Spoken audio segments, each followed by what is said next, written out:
প্রিয় দর্শক বন্ধু, আশা করি সকলে ভালো আছেন।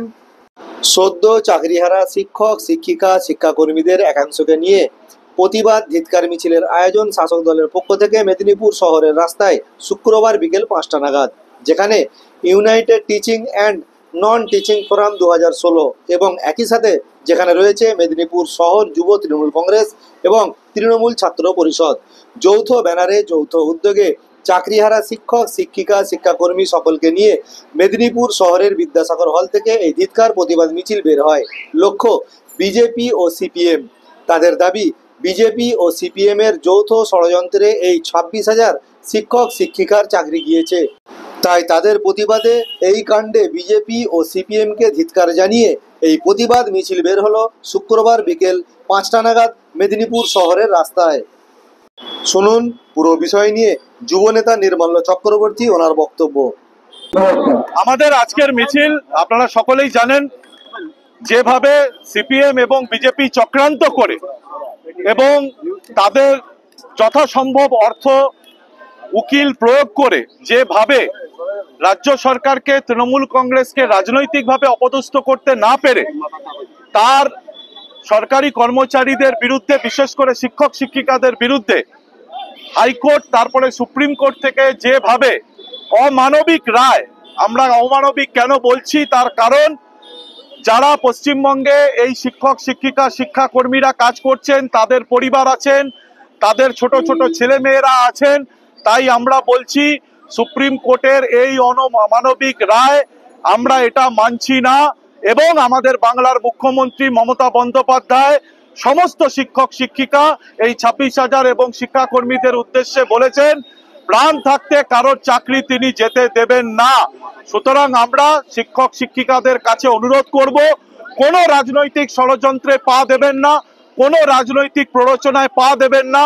মমতা বন্দ্যোপাধ্যায়ের ওপর আস্থা রাখুন, মা মাটি মানুষের সরকারের ওপর আস্থা রাখুন, আপনাদের সমস্যার সমাধান অবশ্যই হবে। শাসক বিরোধী দুপক্ষেরই স্লোগান এক, যোগ্য চাকরি প্রার্থীদের চাকরি ফেরত দিতে হবে। কি বলবেন, কোথাও কি দেখুন, সবচেয়ে বড় জিনিস হচ্ছে আপনাদেরকে একটা জিনিস বুঝতে হবে, যাদের আজকে চাকরি গেছে এদের চাকরি দিয়েছেন মমতা বন্দ্যোপাধ্যায়, তিনি চাকরি কাটতে যাননি।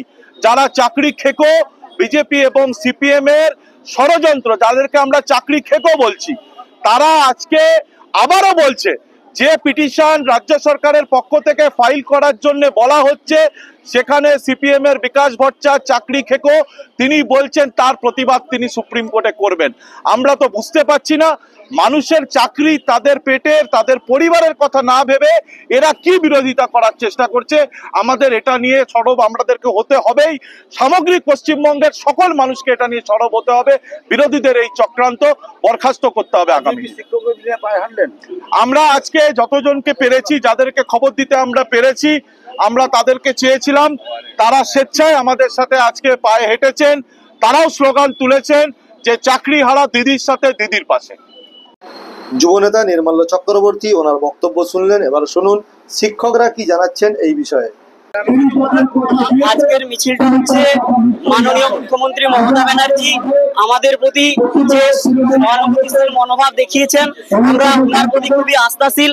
আমরা যে সমস্যার মধ্যে পড়েছি, 26,000 আজকে চাকরি হারিয়েছি, উনি নেতাজি ইন্ডোর থেকে যে সমবেদনা জানিয়েছেন এবং আমাদের প্রতি যে ভরসা জুগিয়েছেন, আমরা বিশ্বাস করি যে উনি একমাত্র সমস্যার সমাধান করতে পারবেন। সেই কারণে আজকে আমরা এই মিছিলে প্রায় পা মিলিয়েছি। চাকরিহারা শিক্ষকরা যখন দ্বিধাবিভক্ত, একদল বলতে প্রোগ্রামে যাবে, বাক্য বসুর যে সেখানে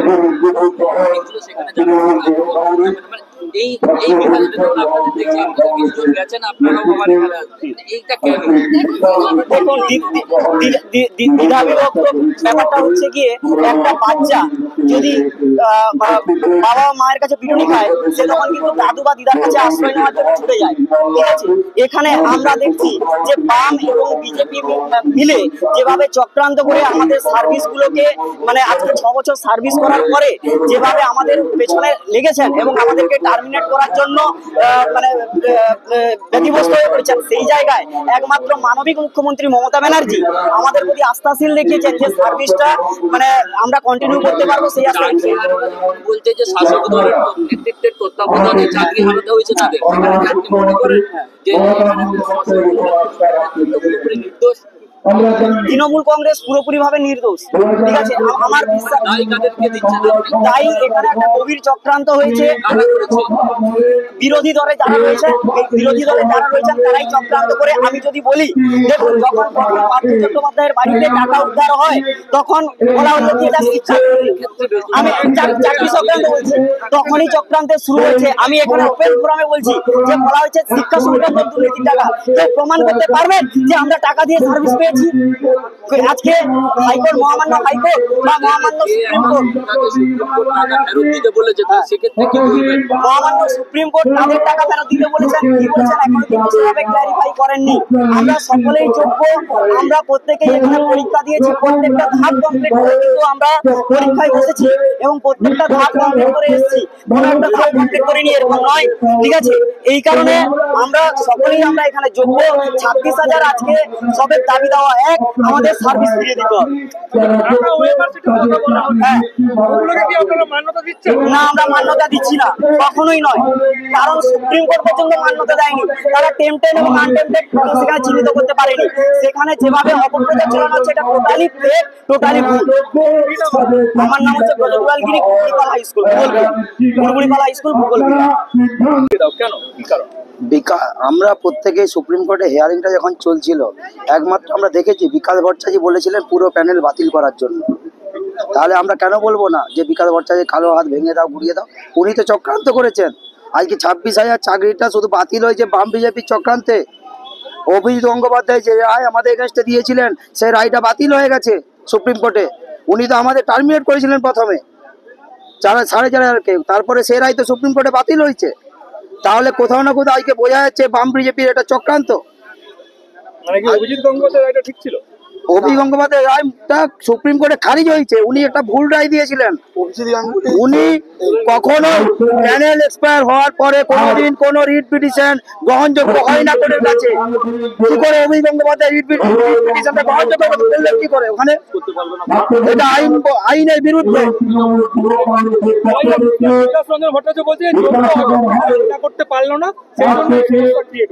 আলাদা করতে পারবেন কি করে? যেটা ওনারা নিয়ে এসেছেন ওটা বানিয়ে নিয়ে এসেছেন। ওই ওএমআরটা যেটা দেখানো হচ্ছে ওটা সিবিআই বানিয়ে নিয়ে এসেছে। ওর কোনো অথেন্টিসিটি এখনো প্রমাণ হয়নি। সুপ্রিম কোর্ট বলেছে অথেন্টিসিটি এখনো প্রমাণ হয়নি। লোয়ার কোর্টে, ট্রায়াল কোর্টে অথেন্টিসিটি প্রমাণ হবে। তাহলে আজকে কি করে অযোগ্য বলা হচ্ছে আমাদের? আমরা এখন চাইছি, মাননীয় মুখ্যমন্ত্রী বলেছেন উনি 26,000 চাকরিহারাদের পাশে আছেন, আমরা সেটাই চাইছি উনি পাশে থাকুন। আর আমরা আপনাদের মাধ্যমে যে 19,000 শিক্ষক শিক্ষিকা আছেন, 19,000 যারা আন্দোলন করছেন সরকারের এগেইনস্টে, টিআরপিস ভাঙচুর করছেন, ঘেরাও করছেন, তাদেরকে আমরা একটা আবেদন করব, আপনারাও চাকরি হারিয়েছেন, আমরাও চাকরি হারিয়েছি, আমরাও এমপ্যানেল ক্যান্ডিডেট, আপনারাও এমপ্যানেল ক্যান্ডিডেট। আসুন একসাথে মিলে এই প্যানেলটাকে সুপ্রিম কোর্টে বাঁচাই। আমরা সুপ্রিম কোর্টে ফাইল করব, পিটিশন ফাইল করব। আসুন আপনারাও আসুন, একসাথে ফাইল করে এই প্যানেলটাকে বাঁচিয়ে আনি। 26,000 আমাদের যে পরিবার, আমাদের পরিবারকে আমরা বাঁচিয়ে তুলি। আমার নাম শৈবাল পাত্র, কেশপুর হাই স্কুল, স্টাফ। আমাদের